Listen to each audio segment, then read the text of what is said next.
ಪಿರಿಯಾಪಟ್ಟಣ ಬಳಿ ನಡೆದ ಭೀಕರ ಅಪಘಾತವೊಂದರಲ್ಲಿ ಗಂಭೀರ ಗಾಯಗೊಂಡು ರಸ್ತೆಯಲ್ಲಿ ಬಿದ್ದಿದ್ದ ಯುವಕನೊಬ್ಬನಿಗೆ ಸಕಾಲದಲ್ಲಿ ನೆರವಿನ ಹಸ್ತ ಚಾಚಿದ ಮಡಿಕೇರಿಯ ವ್ಯಕ್ತಿಯೊಬ್ಬರು ಗಾಯಾಳುವಿಗೆ ಜೀವ ಕರುಣಿಸಿದ ಮಾನವೀಯ ಪ್ರಕರಣವಿದು. ಚಿಂತಾಜನಕ ಸ್ಥಿತಿಯಲ್ಲಿದ್ದ ಪಿರಿಯಾಪಟ್ಟಣ ಬಳಿಯ ಪಿ ಬಸವನಹಳ್ಳಿ ಗಾಂಧಿನಗರದ ಶ್ರೀನಿವಾಸ್ ಎಂಬ ಯುವಕ ಇದೀಗ ಮೈಸೂರಿನ ಕೆಆರ್ ಆಸ್ಪತ್ರೆಯಲ್ಲಿ ಚಿಕಿತ್ಸೆ ಪಡೆದು ಗುಣಮುಖನಾಗ್ತಿದ್ದಾನೆ. ಇದು ನಡೆದಿರೋದು ಏಪ್ರಿಲ್ 17ರಂದು. ಮಡಿಕೇರಿಯ ಜಿಲ್ಲಾ ಕಾಂಗ್ರೆಸ್ ಸದಸ್ಯ ಹಾಗೂ ಉದ್ಯಮಿ ಖಲೀಲ್ ಬಾಷಾ ಅವರು ಕಾರ್ಯನಿಮಿತ್ತ ತಮ್ಮ ಕಾರಿನಲ್ಲಿ ಮೈಸೂರಿಗೆ ತೆರಳುತ್ತಿದ್ರು. ಈ ಸಂದರ್ಭ ಹೆದ್ದಾರಿಯಲ್ಲಿ ಜನ ಗುಂಪು ಸೇರಿದ್ದನ್ನು ಕಂಡ ಖಲೀಲ್ ಕಾರು ನಿಲ್ಲಿಸಿ ನೋಡಿದಾಗ ಯುವಕನೊಬ್ಬ ಗಾಯಗೊಂಡು ನಡುರಸ್ತೆಯಲ್ಲೇ ಬಿದ್ದಿರೋದು ಗಮನಕ್ಕೆ ಬಂದಿದೆ. ಮೈಸೂರು ಕಡೆಯಿಂದ ಬರ್ತಿದ್ದ ಕಾರು ಮತ್ತು ಪಿ ಬಸವನಹಳ್ಳಿಯ ಶ್ರೀನಿವಾಸ್ ಸವಾರಿ ಮಾಡ್ತಿದ್ದ ಬೈಕ್ ಮುಖಾಮುಖಿ ಡಿಕ್ಕಿಯಾಗಿದ್ದು ರಸ್ತೆಗುರುಳಿ ಬಿದ್ದಿದ್ದ ಶ್ರೀನಿವಾಸ್ಗೆ ಟೆಂಪೋವೊಂದು ಡಿಕ್ಕಿಯಾಗಿತ್ತು.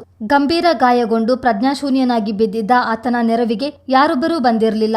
ಬದಲಿಗೆ ಕೆಲವರು ದೃಶ್ಯವನ್ನು ನೋಡುತ್ತಾ ನಿಂತಿದ್ದರೆ ಇನ್ನು ಕೆಲವರು ಮೊಬೈಲ್ನಲ್ಲಿ ವಿಡಿಯೋ ಮಾಡುವಲ್ಲಿ ತಲ್ಲೀನರಾಗಿದ್ರು. ಇದನ್ನು ಗಮನಿಸಿದ ಖಲೀಲ್ ಬಾಷಾ ಕೂಡಲೇ ಸ್ಥಳೀಯರ ನೆರವು ಪಡೆದು ಶ್ರೀನಿವಾಸ್ನನ್ನು ತಮ್ಮ ಕಾರಿನಲ್ಲೇ ಪಿರಿಯಾಪಟ್ಟಣ ಆಸ್ಪತ್ರೆಗೆ ಸಾಗಿಸಿದ್ರು. ವೈದ್ಯರ ಪ್ರಥಮ ಚಿಕಿತ್ಸೆ ಬಳಿಕ ಬೇರೊಂದು ಆಂಬ್ಯುಲೆನ್ಸ್ ವ್ಯವಸ್ಥೆ ಮಾಡಿ ಶ್ರೀನಿವಾಸ್ನನ್ನು ಮೈಸೂರಿನ ಕೆಆರ್ ಆಸ್ಪತ್ರೆಗೆ ಕಳುಹಿಸಿ ಚಿಕಿತ್ಸೆ ಕೊಡಿಸಿದ್ದಾರೆ. ಶ್ರೀನಿವಾಸ್ ಮದ್ಯಪಾನ ಮಾಡಿ ಬೈಕ್ ಸವಾರಿ ಮಾಡಿರೋದಾಗಿ ವೈದ್ಯರು ದೃಢಪಡಿಸಿದ್ದಾರೆ. ಕೆಆರ್ ಆಸ್ಪತ್ರೆಗೆ ಭೇಟಿ ನೀಡಿದ ಖಲೀಲ್ ಬಾಷಾ ವೈದ್ಯರಿಂದ ಸೂಕ್ತ ಮಾಹಿತಿ ಪಡೆದು ಶ್ರೀನಿವಾಸ್ನ ಯೋಗಕ್ಷೇಮ ವಿಚಾರಿಸಿದ್ದಾರೆ.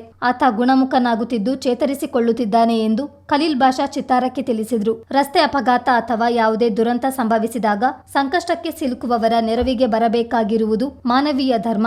ಆದರೆ ಜೀವನ್ಮರಣದ ಸ್ಥಿತಿಯಲ್ಲಿರುವವರ ಕೈ ಹಿಡಿಯುವ ಬದಲು ದೃಶ್ಯವನ್ನು ಚಿತ್ರೀಕರಿಸಿ ತಕ್ಷಣ ಜಾಲತಾಣಗಳಿಗೆ ಪೋಸ್ಟ್ ಮಾಡುವ ಕೆಟ್ಟ ಚಾಳಿಯೊಂದು ಹುಟ್ಟಿಕೊಂಡಿರೋದು ಶೋಚನೀಯ. ಅಪಘಾತದಲ್ಲಿ ಗಾಯಗೊಂಡವರಿಗೆ ನೆರವು ನೀಡುವ ಗುಡ್ ಸಮರಿಟನ್ ಅಥವಾ ಸಹಾಯ ಮಾಡುವ ಸಾರ್ವಜನಿಕರು ಯಾವುದೇ ರೀತಿಯ ಪೊಲೀಸ್ ವಿಚಾರಣೆ ಅಥವಾ ಕಿರುಕುಳ ಎದುರಿಸಬೇಕಿಲ್ಲ ಎಂದು ಸರ್ಕಾರವೇ ಅಭಯ ನೀಡಿದೆ. ಸಹಾಯ ಮಾಡಿದವರನ್ನು ಪೊಲೀಸರು ಕರೆಸುವಂತಿಲ್ಲ ಅಥವಾ ವಿಚಾರಣೆ ಮಾಡುವಂತಿಲ್ಲ. ಸಹಾಯ ಮಾಡಿದವರು ತಮ್ಮ ಮಾಹಿತಿ ನೀಡುವ ಅಗತ್ಯವಿಲ್ಲ. ಗಾಯಾಳುವನ್ನು ಆಸ್ಪತ್ರೆಗೆ ದಾಖಲಿಸಿದ ತಕ್ಷಣ ವೈದ್ಯರು ಚಿಕಿತ್ಸೆ ನೀಡಬೇಕು. ಪೊಲೀಸ್ ಪ್ರಕರಣ ದಾಖಲಾಗುವವರೆಗೆ ಕಾಯುವಂತಿಲ್ಲ ಎಂದು ಸರ್ಕಾರದ ಮಾರ್ಗಸೂಚಿ ಹೇಳುತ್ತದೆ. ಹೀಗಿದ್ದರೂ ಜನರು ನಮಗ್ಯಾಕೆ ಬೇಕು ಎಂಬ ನಿಲುವು ತಳೆಯುತ್ತಿರುವುದು ಅಮಾನವೀಯವೇ ಸರಿ. ಚಿತ್ತಾರ ನ್ಯೂಸ್, ಮಡಿಕೇರಿ.